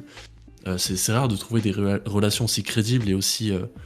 Ouais, c'est ça, aussi réelles dans des mangas. C'est hallucinant. Ouais, moi, ce qui m'hallucine, enfin, ce qui m'énerve un peu par rapport à ça, c'est que beaucoup de personnes, que ce soit sur les réseaux ou même de manière générale, essaient de complexifier en fait toutes ces relations qu'il peut y avoir entre ce trio, donc qui est Guts, Griffith, Casca, et qui sont un peu en mode dithyrambique du type c'est il est ultra complexe le personnage, le développement est fou, alors que pas du tout, genre c'est juste un humain, mais dans sa forme la plus humaine finalement et la plus palpable. Moi, je voulais juste dire, ouais, c'est très simple. Et en fait, on est typiquement dans un triangle amoureux, quoi. C'est une fille, deux garçons. Les deux garçons sont potentiellement intéressés par la fille, et la fille qui, elle, ne sait pas par qui choisir. Tu sais, c'est une triptyque qu'on trouve dans tellement d'œuvres. Tu sais, c'est souvent ça, un trio, c'est deux garçons, une fille. C'est souvent ça, dans les plus grandes œuvres de littéraires ou dans les films, c'est souvent ça. Hein. Je pourrais citer Harry Potter, je pourrais en citer d'autres, mais c'est Ouais, voilà, ça. Twilight. J'ai cité Twilight quand même. Bravo. Merci. Bah Donc, oui, ouais, non, c'est mais ça, totalement. c'est un triangle amoureux. Il n'y a pas plus simple que ça. Après, bien sûr, ça va plus loin sur certains points, mais c'est ça. Et ouais, Mais, du coup, mais Guillaume, quoi? ouais, mais et je te rejoins, Loïc et Alexis, c'est tellement ça, mais en fait, ça c'est malheureux. Malheureusement, quand une œuvre prend une ampleur, on va dire, importante, et on sait très bien que derrière, il y a toujours une communauté pour la complexifier et rendre les trucs. On dirait qu'ils ont analysé ça. Ils étaient à côté de Miura quand il a commencé à écrire, etc. Moi, ça me fait un peu rire parce que j'ai même pas envie d'en débattre parce que je trouve pas ça forcément intéressant. Mais en fait, ce que tu as dit, Alexis et Loïc, c'est ça, en fait. Je pense que Miura a réussi à faire un univers hyper complexe. Quand je dis complexe, c'est dans sa structure, dans sa façon de voir les choses, dans ce qu'il a voulu mettre dedans. Et pour moi, il a voulu, comme tu as dit, simplifier ou même rendre plus humain les relations entre les personnages, les rendre plus vrais, des sentiments vraiment, tu vois, concrets, pour, on va dire, contrebalancer avec les traits durs qu'il pouvait avoir dans son manga. Et je pense que c'est le match des deux qui rend le truc incroyable. Vraiment. Mais alors, de qui il s'est inspiré pour faire Casca? Parce que franchement, vu ce qu'elle prend du début à la fin, Je pense que c'est d'être une ex, une ex qui l'a pas dû vraiment bien kiffer derrière. Euh, Ouais, mais peut-être que c'est une. Tu sais, à un moment donné, j'ai lu pas mal de choses. J'ai su qu'à un moment donné, ils se sont un peu fâchés, Mori et Miura, ou en tout cas perdu un peu de vue. Je sais pas si c'est fâché ou perdu de vue. oui, oui. Et en fait, il y en a certains qui ils ne savent pas le pourquoi du comment. En fait, ils n'ont jamais su pourquoi vraiment ils se sont détachés. Alors certains disent c'est parce que il y a eu de la jalousie ou parce qu'il y en a un qui avait percé et pas l'autre. Mais là, si on regarde bien, ça peut être aussi potentiel. C'est voilà, mais qui, on ne sait pas. Peut-être qu'ils étaient vraiment peut-être amoureux de la même fille. Et peut-être que est là venu aussi un conflit entre les deux. On sait pas. De toute façon, on pourra jamais savoir malheureusement. Mais mais si ça Bah, ressemble vraiment à la vie de Miura, ça peut être clairement ça. en fait, Kojimori, c'était dans tout son groupe de potes, c'était celui qui brillait le plus. C'était le mec le plus beau, c'est celui qui Mm. dessinait le mieux, c'est celui qui avait les meilleures histoires. C'est vraiment lui qui avait vocation à devenir un mangaka reconnu de tous. Je peux te couper 5 secondes. Vas-y. Franchement, qui dessine le mieux. Après, j'aime beaucoup Jimori, mais je regarde ses mangas. Non, mais à Miura, l'époque, quand même. Ouais, à l'époque, ouais. Mais non, il a quand bien ils étaient... progressé, Miura. Oui, non, mais c'est ça, mais quand ils étaient jeunes, c'était, tu sais, c'était lui la star, c'était lui qui avait la prestance, il savait parler bien aux gens et tout ça, alors que Miura, lui, il Mm. était toujours un peu détaché, toujours un peu timide de ce qu'on sait. Et en fait, bah, il y a eu ce moment où en fait Miura est devenu tellement populaire, tellement grand, alors que Kojimori, lui, a jamais vraiment connu le succès en tant Mm. que mangaka, quoi. Et c'est sûr que ça a dû créer un conflit, même si bon, heureusement, les deux se sont retrouvés et ont été amis, du moins jusqu'à la fin de la vie de Kentaro Miura, quoi. Mais Mm. Mais je me demande si du coup Casca ce serait pas finalement une métaphore de leur amitié avec l'éclips et Un je t'aime l'espèce. moi non plus. Voilà, c'est ça, avec l'espèce de cassure qu'il y a eu pendant l'éclips où Kojimori a totalement foutu leur amitié en l'air enfin, Mm. peut-être pas lui, mais Ouais, Miura, enfin, il y a eu un quiproquo en fait. C'est un ouais, peu comme ça que l'éclipse se passe finalement. C'est ouais, Griffith bien et sûr. Guts, ils se parlent pas, et puis il y a une cassure entre les deux qui mène aux événements tragiques. Et ensuite, Mori se reconstruit durant, comme Griffith, durant tant d'épisodes. Et Guts, lui, reste un peu dans cette nostalgie de l'amitié passée. Il va essayer de la reconstruire et il va amener l'amitié à réévoluer et à essayer de la faire renaître comme finalement Casca tout au long des arcs. pour arriver à l'arc de Fantasia où il y a la renaissance de l'amitié, comme quand ils ont dû se retrouver, je suppose. Ouais. Morceau par morceau. Voilà, c'est ça, exactement. Le tome 40, où ils vont souvenir par souvenir, morceau par morceau, reconstituer Casca. Je pense que c'est un de mes tomes préférés de Berserk. Oh, trop bien. Vraiment, pour ça, j'ai trop hâte d'avoir le tome 41 pour voir la suite. Parce que même là, on nous laisse quand même avec une grosse frustration à la fin du tome 40. Où on voit Casca qui, on sait pas en fait si elle reconnaît Guts ou pas. Parce que on imagine qu'elle la reconnaît parce qu'elle est hyper surprise. Mais on sait pas. On n'a pas les pages d'après. Et c'est ce moment-là qu'on veut tous voir. Donc voilà, moi j'attends le tome 41 avec impatience. Pareil. Pour voir Ouais, ça je pense que tout le monde l'attend vraiment. J'en vois certains qui ont reçu la version japonaise, je crois, beaucoup même. Oui. Ouais, J'imagine qu'il y en a beaucoup aussi qui l'ont lu en scan, hein, c'est fort ouais, probable. c'est sûr. Ouais, mais non, Mais- non, Berserk, c'est pas en scan. Je suis désolé. Je préfère attendre. Mais après, je peux comprendre parce que pour éviter les spoils ou juste pour. Des fois, t'es trop impatient. Parce que moi, le tome 41, le tome 40, je l'ai lu il y a un mois de ça. Et il y a pas si longtemps. Donc voilà, moi, j'ai pas trop d'attente. Mais en réalité, il est sorti quand le tome 40? Il est sorti il y a peut-être 2-3 ans, non? Non, même pas, il est super récent. Il date pas tome d'il y a si 40? longtemps. Ah ouais, il date pas d'il y a si longtemps que ça. Hein. Ah ouais? Dans Attends. mes souvenirs, il date de 1 an, peut-être. Je Je pense crois que qu'il c'est est plus. sorti pendant la pandémie. Mais du coup, ouais, je m'étais vraiment à prendre ce tome 41. Moi, je sais pas si vous avez vu, il y a un collector qui va sortir. Enfin, un collector. Ouais. Ouais. Moi, c'est pas le collector qui m'intéresse, c'est le grand format. Ah, je trouve ça trop intéressant. J'espère que Glénat vont publier ça à grande échelle, hein, qui vont pas Ouais, c'est ce qu'ils ont Pas- dit. faire un petit nombre. Mais ouais, grand format. Après, bon, ça va être un peu bizarre pour dans une mangatech. De toute façon, moi, j'achèterais les deux. Hein. J'achèterais le petit format et le grand format. Ouais, Mais ouais, tu je trouve ça trop l'exposes, bien. tu l'exposes, tu mets ça en haut, C'est tu ça. l'encadres, enfin, tu trouves un truc, quoi. Il y aura une plaque métallique avec aussi. À voir comment ça va rendre. Mais De toute ouais, façon, enfin un manga collector digne de ce nom. Oui, c'est Bah, vrai Parce que généralement, les mangas collector, hein, après, bon, c'est pas le débat aujourd'hui, mais c'est pas folichon à chaque fois, quoi. C'est pour avoir des couvertures en cuir, non merci. Hein. ah, clairement, gros débat. Allez Justement, La balle perdue totalement d'accord. Hein. Il y a des collectors qui sont vraiment à discuter. Il y en a qui sont plus que validés. D'ailleurs, je voulais faire une vidéo là-dessus. Et je trouve que c'est un débat assez intéressant, notamment pour One Piece, hein, notamment que tu as cité. J'ai juste dit qu'il y avait une couverture en cuir. Après, Mais oui, je pense qu'il y a beaucoup à dire. Et je sais pas si on aura de sitôt on va dire une édition prestige de Berserk, comme par exemple Viz, Ouais. donc, la maison d'édition anglaise, ils ont fait une édition qui est quand même assez grosse des mangas. Pour l'avoir eu entre les mains 2-3 fois quand je suis allé en boutique, c'est vraiment pas pratique pour la lecture. Par contre, pour exposer chez soi, c'est magnifique. Hein. C'est trop beau. Mais est-ce que Glénat feront des éditions prestige? Je pense que tant qu'on sait pas trop la suite de Berserk, on n'aura rien. Mais 100%, un jour, on aura quelque chose. Hein. Je les vois pas dormir là-dessus. Hein. Je pense qu'il y a de l'argent à se faire. Ouais. Et ils vont pas hésiter, quoi, malheureusement. Enfin, malheureusement, heureusement, ça va dépendre de la qualité de l'édition. Et avant de terminer, on va les petites théories là, parce que moi j'ai envie de parler, de théoriser un peu cette suite. Déjà, enfin, vous pensez que c'est qui le... Est-ce que vous pensez qu'il y a un lien direct avec Guts de Papy Squelette? Enfin, j'ai oublié son nom, mais tout le monde l'appelle Papy Squelette du coup. Le Chevalier Squelette, hein, je crois que c'est ça son nom. Le Chevalier Squelette, il a pas de nom attitré. Hein. Ouais, parce qu'il y a une théorie qui dit que c'est Guts, mais tu sais, qui aurait, avec le pouvoir de Beerith, remonté le temps, ou...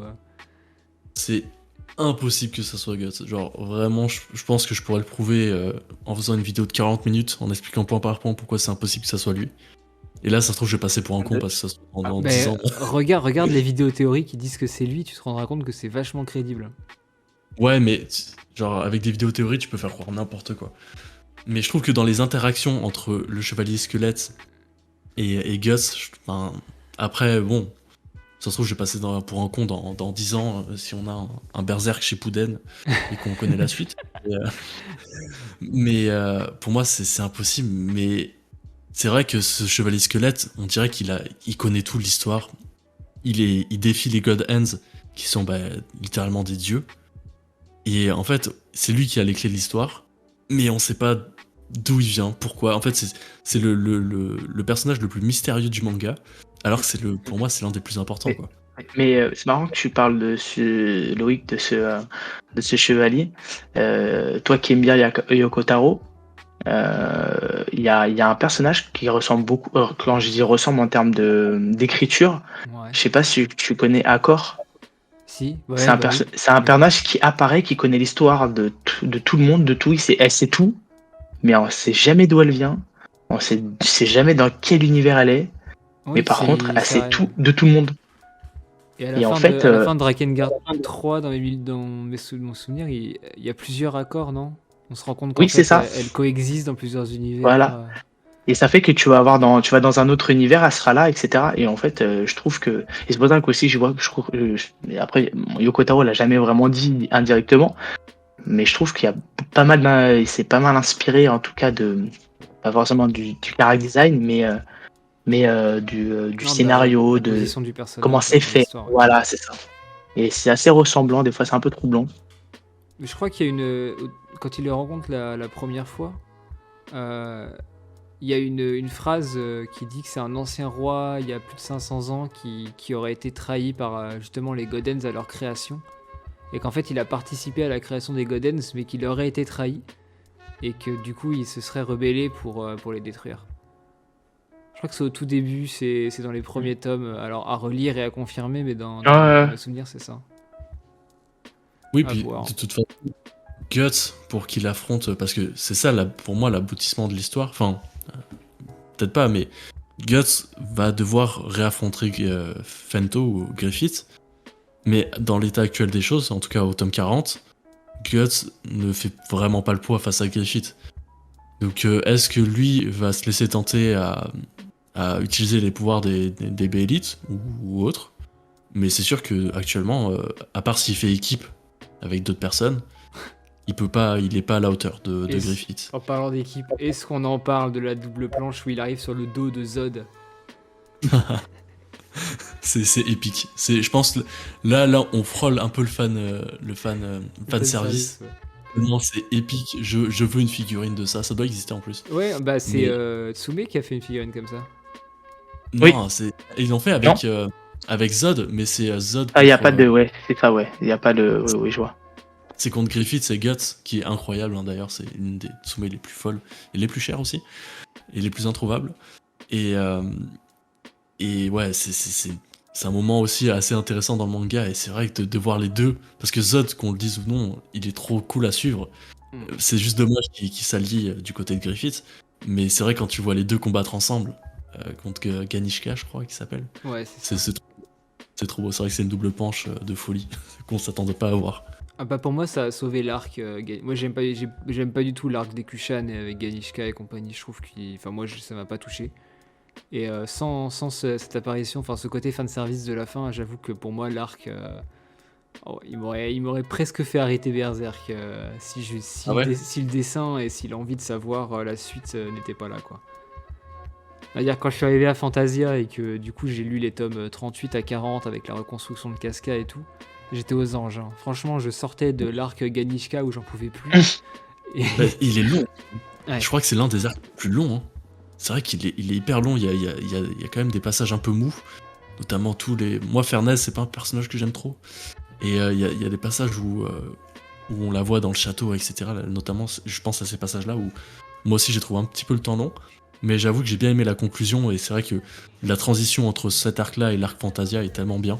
Avec l'arbre, c'est vrai qu'on en a pas trop parlé, mais ce moment où il y a l'arbre, on voit des planches de très loin et tout ça, tu vois, c'est tellement grand, tellement beau. J'ai adoré ce moment. Parce qu'on parle d'autre chose, comme ça je vais profiter maintenant. Tu m'as donné envie de regarder les figurines de Zod. Et là j'ai vu qu'il y a Prime One Studio qui font un diorama avec Guts et Zod. Le prix il est exorbitant. Mais qu'est-ce qu'elle est jolie. Elle est en précommande pour pour décembre 2022. Genre, je sais pas si vous l'avez vu. Mais Je crois que c'est ça que j'ai vu passer, moi. Oui, il est sur Zod avec l'épée. ouais, et en fait, ils sont épée contre épée. Ah non, mais moi Et- j'en ai vu une où il est carrément sur Zod et la scène contre Ganishka en fait. Moi, j'en vois une aussi.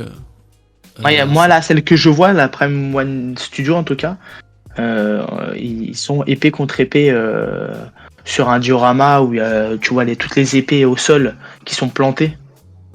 Euh, Oui, et oui, elle coûte 1150 € la figurine, voilà. Si vous souhaitez précommander, N'hésitez pas.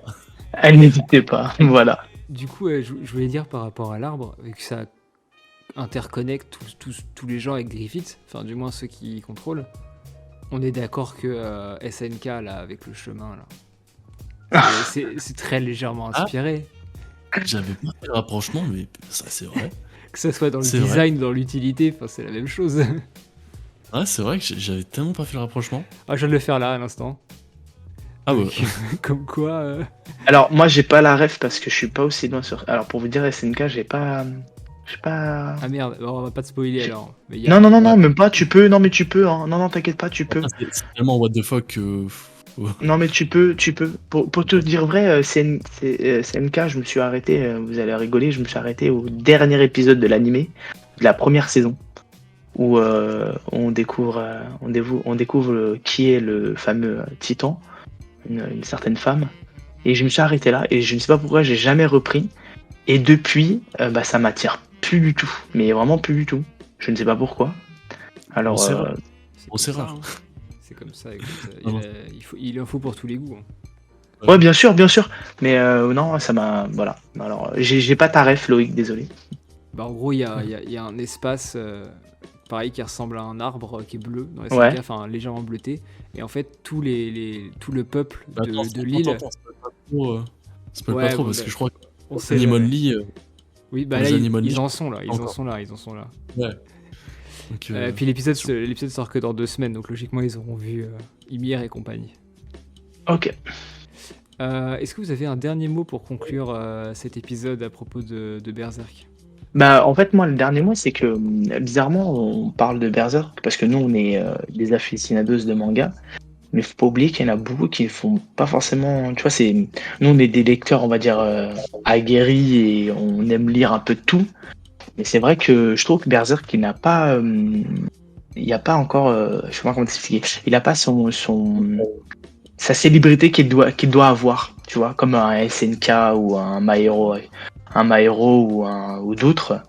Je trouve que ça reste quand même un peu comme des. Je vais encore citer Yoko Taro, je suis désolé, hein, même si c'est pas pour lui, mais tu sais, ces jeux comme ça où c'est adulé par une tranche de personnes qui adorent ça. Et par contre, je trouve que quand je vais parler à Berserk d'une autre personne qui aime le manga, mais sans plus, il me regarde en me disant, mais c'est quoi ça, Berserk? Ouais, j'en ai entendu parler vite fait, mais je dis, putain, mais Berserk, c'est une légende, ouais. C'est limite c'est ce qu'il faut lire, quoi, tu vois, je sais pas. Mais en fait, non, pas forcément. Je trouve que c'est limite niche, tu vois. C'est un peu dur de dire ça, sachant que pour moi, je trouve que c'est un des meilleurs mangas. Mais je trouve ça dommage que c'est pas plus mis en avant, je sais pas plus mis en avant, mais plus connu, vraiment, vraiment. Euh, et voilà, c'était mon dernier mot. Voilà, j'étais. pour te rejoindre, c'est vrai que je pense que c'est un manga qui est vraiment pas accessible en fait. Déjà, c'est un seinen, donc quoi on en dise, c'est le genre de manga qui sont un peu moins populaires que les shonen. Bien sûr, bien sûr. Et c'est vraiment pas accessible à tout le monde, je pense, pour avoir un certain âge. Il y a beaucoup de gens qui me demandent souvent ah, est-ce que je peux commencer Berserk? Est-ce que j'ai l'âge pour commencer Berserk? En vrai, si tu te poses la question, c'est que t'as pas l'âge de regarder Berserk. C'est pas accessible, et notamment aussi, faut le dire, commencer une histoire qui a 40 tomes, qui potentiellement n'aura pas de fin, ça freine énormément de personnes. Donc je pense que c'est plein de facteurs comme ça qui font que ça peut peut-être empêcher les gens de commencer. Mais ça vaut le coup, hein. Pour ceux qui nous ont écoutés jusqu'à la fin, qui ont pas lu Berserk, il faut lire Berserk. Et moi je voulais juste finir avec une toute petite reco. C'est un livre, ça s'appelle Berserk à l'encre des ténèbres. Donc c'est écrit par Quentin Bouéton, qui n'est nul autre que Alt236 sur YouTube, qui est un excellent youtubeur que j'adore énormément, qui a créé un livre où il analyse pas vraiment Berserk, mais parce que tu peux pas analyser Berserk, c'est impossible. Mais un livre super bien écrit autour de cette œuvre incroyable. Donc si vous êtes fan de Berserk, je peux que vous recommander ce livre, c'est hyper bien écrit. Il y a plein de choses que vous allez apprendre et vraiment, voilà, c'est quelque chose à avoir dans sa mangatech. Moi je l'ai acheté récemment et là je suis en train de le dévorer, c'est trop bien. Ouais, bah, c'est une bonne conclusion, hein, le fait que Berserk, on peut pas analyser parce que c'est trop personnel à chacun. On va chacun Mhm. y trouver quelque chose que quelqu'un d'autre n'y aura pas trouvé. Et je pense que l'auteur, en y décrivant une partie de sa vie, voulait que ça soit comme ça, qu'on puisse s'identifier à certains moments ou pas. En fait, tout dépend de notre profil de lecteur. Maintenant, je pense qu'il faut bien le notifier, hein, enfin, avant 16 ans, je pense que Berserk, c'est trop tôt, honnêtement. Et, euh, et Clairement c- d'accord. ouais, et c'est un truc à lire plusieurs fois. Je pense que il faut le relire. Si vous lisez une fois, laissez passer 1 ou 2 ans et relisez-le encore, parce que vous aurez d'autres degrés de lecture et même avec votre vie qui aura avancé, vous verrez ça autrement. Enfin, il y aura d'autres Mm. situations qui vont vous parler. Et c'est un livre qui va Ouais, c'est un peu grandir, le, qui va grandir avec vous, quoi. ouais, c'est un peu le manga de la maturité, un peu, si on peut dire ça comme ça. C'est vrai, Ouais, c'est le ouais, passage. c'est ça. C'est un peu le passage un peu C'est souvent le de. premier seinen pour beaucoup d'entre nous, je pense. Enfin, je veux pas parler en nom de tout le monde, mais Mm. moi en tout cas, ça a été mon premier seinen. Et, euh, et ouais, tu découvres vraiment un univers qui va te marquer. Et comme tu le dis, hein, ça se relie. Ça se relie Berserk. Mm. Et pas forcément dans l'ordre, hein, juste vous relisez certains arcs parce que c'est bien, et puis vous matez les planches avant de vous endormir et vous faites de beaux rêves, quoi. Eh bien, merci à vous deux pour cet épisode. On aura fait un peu moins d'1 heure et demie, ce que je voulais. Vous pouvez retrouver du coup un viewer sur YouTube, TikTok, Instagram, Twitter, un viewer partout. Exactement. Un viewer ou un viewer corp, mais Bon, il y aura tes à liens, il y vous. aura tes liens en description. Si t'as un Linktree, tu me l'enverras et je le Yes. mettrai en dessous. Et pareil, Blabla Manga, donc un site internet, un blog, Twitter, et Ah. c'est tout. Non, tu as pas autre chose? Non, je suis seulement sur Twitter, sur 3 comptes, le mien perso, Blabla Manga, et celui de mon asso qui s'appelle Rétro du Cœur. Voilà. Voilà, et si Blabla Manga, on l'a pas dit, mais il fait des super chroniques sur des hentai. Euh, Ah oui, c'est vrai. et Merci. c'est rare en France les gens qui s'assument à faire des chroniques sur ce genre du manga. Voilà. Ouais. Bah, j'assume. J'essaie de dépeindre le hentai avec un peu plus. J'essaie de pas le sortir un peu crûment, se dire voilà que ce soit normal quoi. De toute façon, c'est les choses de la vie, hein. Même Le si. sexe. Vas-y, je t'en prie. Bah, le sexe, hein, ça fait partie de nos vies, hein. Voilà, c'est ça. Mais c'est vrai qu'après, on a toujours une image du hentai un peu bizarre, Ouais. Ouais. sale, des trucs chelous, etc. Mais dans le hentai, il y a aussi des trucs classiques, avec un peu de romance, c'est avec des sentiments, avec des trucs super cool, tu vois, des trucs du quotidien, des trucs que ça peut nous arriver. Et puis voilà. Alors voilà, j'essaie de faire sortir ces œuvres-là plus que d'autres qu'on a toujours cette image un peu bizarre, quoi. Mais c'est marrant parce que ça va être le sujet de ma prochaine vidéo qui sortira mercredi prochain, donc le 9, je crois. À l'heure où le podcast sera sorti, bah, la vidéo existera, donc c'est marrant, c'est une belle coïncidence où justement bah, je parle un peu de hentai. Voilà, moi c'est un peu de pub. Allez vous abonner à ces deux personnes. Bah, moi, je vous remercie de m'avoir écouté jusqu'à la fin. Laissez, comme d'hab, le partage, le like, le commentaire. Bref, vous connaissez, hein, c'est pareil pour tout.